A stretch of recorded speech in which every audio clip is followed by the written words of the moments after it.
देखिए जिस तरह से आज सुबह इजराइल ने ईरान पर हमले किए, उसके बाद ईरान की तरफ से ज़बरदस्त पलटवार भी किया गया, 100 ड्रोन से इजराइल पे हमले किए गए हैं।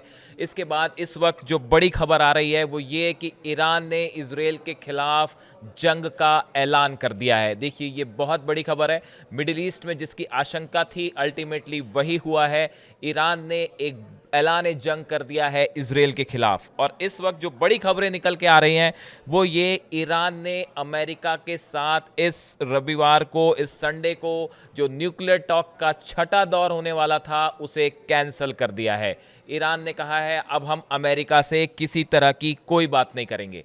इसी बीच देखिए ईरान के जो सुप्रीम लीडर हैं खामेनी, उनकी तरफ से जो संदेश आया है उसके बाद ये माना जा रहा है कि आज की रात इजराइल के लिए बेहद भारी होने वाली है। और ऐसा अंदेशा है, मोसाद को ऐसा शक है, CIA को शक है कि आज की रात ईरान बहुत बड़ी संख्या में मिसाइल अटैक कर सकता है इजराइल के ऊपर।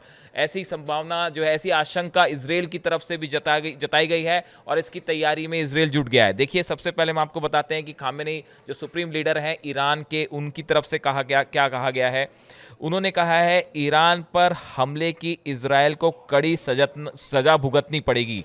इजराइल के हाथ खून से सने हैं, उसने हमारे देश में अपराध किया है। आवासीय केंद्रों पर हमला करके इजराइल ने अपनी दुर्भावना उजागर कर दी है, इसका करारा जवाब दिया जाएगा। देखिए खामेनी की तरफ से जो सुप्रीम लीडर हैं उनकी तरफ से मैसेज बिल्कुल साफ है। उन्होंने सोशल मीडिया साइट पे उनकी तरफ से कहा गया है, with this crime the Zionist regime has set itself for a bitter and painful fate and it will definitely receive it. उन्होंने कहा है कि इजराइल को जो उन्होंने हमले किए न्यूक्लियर साइट्स पे और मिलिट्री साइट्स पे, इसका कड़ा जवाब दिया जाएगा। और ऐसा माना जा रहा है कि अगले चंद घंटों में, आज रात को, जैसा हमने पिछली बार देखा था कि ईरान ने 180 से ज़्यादा बैलिस्टिक मिसाइल्स फायर की थी इजराइल के ऊपर, एक बार फिर ऐसा ही कुछ होता दिखाई दे रहा है। और जिसके लिए देखिए अब इजराइल में ज़बरदस्त अलर्ट है। इस बात को इजराइल अच्छी तरह से समझ रहा है, नेतन्याहू भी समझ रहे हैं कि बड़ा सख्त जो है वो रिवर्ट होने वाला है ईरान की तरफ से। और इसकी तैयारियां भी जो है इजराइल ने शुरू कर दी हैं। जितने हॉस्पिटल्स हैं इजराइल में, तेल अवीव में, इन सबको अंडरग्राउंड फैसिलिटीज़ में शिफ्ट कर दिया गया है। अगर ईरान की मिसाइल्स तेल अवीव पर अटैक करती हैं, ऐसी स्थिति में हॉस्पिटल्स को नुकसान ना हो, इसके लिए इजराइल ने अपने हॉस्पिटल्स को जो है अंडरग्राउंड फैसिलिटीज़ में शिफ्ट कर दिया गया है।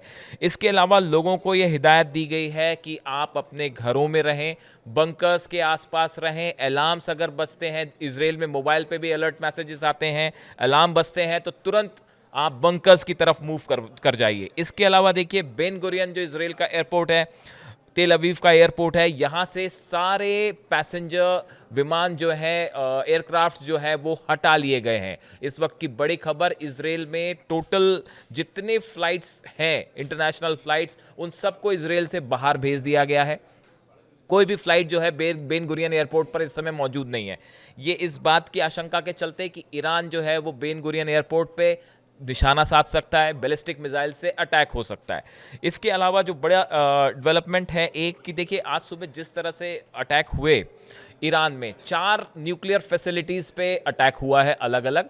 इसको लेके IAEA की तरफ से ये बयान आया है कि फ़िलहाल इन साइट पे किसी तरह के रेडिएशन का कोई साइन नहीं मिला है। ये एक बहुत बड़ी बात है, डेवलपमेंट है। देखिए जब भी किसी न्यूक्लियर फैसिलिटी पे अटैक होता है, न्यूक्लियर प्लांट पे अटैक होता है, खासकर नतांज जो इनका प्लांट है सबसे बड़ा ईरान का, जहाँ पे माना जा रहा था कि बड़े पैमाने पर एनरिच्ड यूरेनियम है, यहाँ पे स्ट्राइक के बाद बड़े रेडिएशन का खतरा था। लेकिन फिलहाल IAEA की तरफ से ये कहा गया है कि किसी तरह का कोई बहुत बड़ा कोई किसी तरह के रेडिएशन का फिलहाल साइन इसमें नहीं दिख रहा है। अब देखिए इसके बाद एक बयान ट्रंप की तरफ से भी आया है। ट्रंप ने कहा है कि मैंने ईरान को समझौता करने के लिए कई मौके दिए, लेकिन ईरान ने ऐसा नहीं किया। ईरान को एक समझौता करना चाहिए इससे पहले कि कुछ भी ना बचे।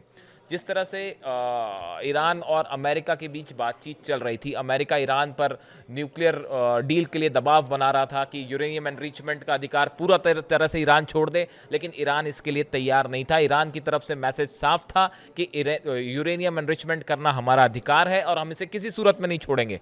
उसके बाद इजराइल की तरफ से जो अटैक हुए आज ईरान में, मिलिट्री साइट्स पे, न्यूक्लियर फैसिलिटीज़ पे, उसके बाद अब पहला जो रिवर्ट था ईरान की तरफ से, करीब 100 से ज़्यादा ड्रोन फायर किए गए इसराइल के ऊपर। इसराइल की सेना का कहना है कि उसे काउंटर किया जा रहा है। अब उसके बाद जो अंदेशा है कि आज की रात, जो सोशल मीडिया में जिस तरह से कहा जा रहा है कि आज की रात इसराइल के लिए क़यामत की रात है और आज की रात कोई बड़ा हमला हो सकता है। देखिए, इसके साथ ही नेतन्याहू की तरफ से जो बयान आया है, उन्होंने एक तो इसको ऑपरेशन राइजिंग लॉयन नाम दिया है, और मिलिट्री ऑपरेशंस जिस तरह से इसराइल ने किए हैं, वो नेतन्याहू का कहना ऐसा है कि ईरान के न्यूक्लियर साइट्स हमारे लिए बड़ा खतरा थे। ईरान न्यूक्लियर बम बनाने के करीब था और न्यूक्लियर बम बनाने की क्षमता हासिल भी कर चुका था, इसलिए ये हमला किया है। अब इस पूरे मामले में देखिए, ईरान की तरफ से संदेश बहुत साफ है, सख्त कार्रवाई होगी, वैसी कार्रवाई होगी जो शायद पहले कभी नहीं हुई। अब ये इंतजार करना होगा ये कार्रवाई कैसे होती है। ईरान के स्पोक्स पर्सन है, वो कह रहे हैं Iran is in the process of making a fateful decision in the hours to come. There will be a retaliation this time very much different from the previous ones. पहले की तरह Iran ने जिस तरह से अटैक किया Israel पे, इस बार उससे अलग हमला होगा। कुछ ऐसा हमला होगा जो इसराइल ने एंटिसिपेट नहीं किया है। अब पूरी दुनिया की नज़र इस बात पे है कि क्या आज रात को ईरान की तरफ से कोई बड़ा अटैक होने वाला है। सऊदी अरेबिया का इस पूरे मसले को लेकर जो बयान आया है, सऊदी अरेबिया ने हमले की निंदा की है और उन्होंने कहा है कि सिक्योरिटी काउंसिल को फ़ौरन जो है वो इस मामले में हस्तक्षेप करना चाहिए। और देखिए, उनकी तरफ से जो कहा गया है कि international community and security council bear a great responsibility to immediately halt this aggression. ये सऊदी अरेबिया की तरफ से रिएक्शन आया है। सऊदी अरेबिया पहले भी ये कह रहा था कि इस तरह के हमले जो हैं वो पूरे एरिया के लिए ठीक नहीं है। हालांकि बेसिस हैं अमेरिका के वहाँ पे, उसके बावजूद अमेरिका की मदद करता है सऊदी, लेकिन उसके बाद भी अभी उनका कहना है कि ये एस्केलेशन नहीं होना चाहिए था जिस तरह से हुआ। इसके बाद देखिए, अब जो स्थिति बनी हुई है, अगले चंद घंटे, आज की रात एक बार फिर क्या वही नज़ारा देखने को मिलने वाला है? क्या वही सीन्स फिर से दोहराए जाएंगे जो पिछली बार देखने को मिले थे, जब पूरे इसराइल के आकाश में ऐसा लग रहा था कि बैलिस्टिक मिसाइल ही बैलिस्टिक मिसाइल्स हैं? 180 से ज़्यादा बैलिस्टिक मिसाइल्स फायर की गई थी। क्या आज की रात फिर वही होने वाला है? और क्या इसराइल का मिसाइल डिफेंस सिस्टम आयरन डोम या थार्ड जो है वो इसे रोकने में कामयाब होगा? ये दो सवाल ऐसे हैं जो इस समय सोशल मीडिया में सबसे ज़्यादा चर्चा का मुद्दा बने हुए हैं। क्या होता है, इससे जुड़े हर अपडेट हम आप तक पहुंचाते रहेंगे।